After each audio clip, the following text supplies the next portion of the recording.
అమ్మాయి ఎక్కడికి బయలుదేరుతున్నావు? జిమ్కి వెళ్తున్నాను అత్తయ్య. ఈ మధ్య బాగా వెయిట్ అయిపోయాను కదా, కొంచెం వెయిట్ లాస్ అవుదాం అనుకుంటున్నాను. జిమ్కి వెళ్దాం అనుకుంటున్నాను అత్తయ్య. బయలుదేరుతున్నాను, టైం అవుతుంది. అమ్మా ఏం చదువుతారమ్మా? జిమ్లో అత్తయ్య వెయిట్ లాస్ అవడానికి డంబెల్స్ చేపిస్తారు. ఓకేనా?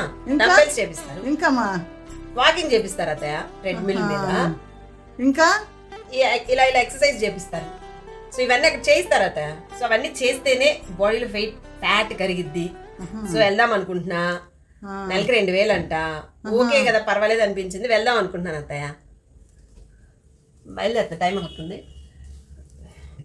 డంబిల్స్ అమ్మా, ఇలా ఇలా ఇలా అనేటప్పుడు భూజకర్ర తీసుకొని ఇలా ఇలా అనొచ్చు కదా. వాకింగ్ చేపిస్తారా? ఇల్లంతా చీపురు తీసుకొని ఉడుస్తా తిరిగితే వాకింగ్ అయిపోయింది కదమ్మా. ఇట్టా ఇట్టా చేపిస్తారమ్మా.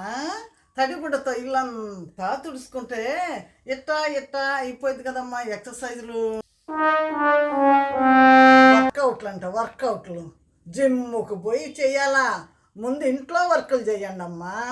2000 తగలేసి వర్కౌట్లు అక్కడ చేయక్కర్లా, ఇంట్లో చెయ్యండి. అయిందా? బాగైందా? ప్రతిదానికి ఓవర్ ఎక్స్ప్రెషన్. ఇప్పుడు అనండి. ఏ అనరే, నోరు పడిపోయిందా? అబ్బా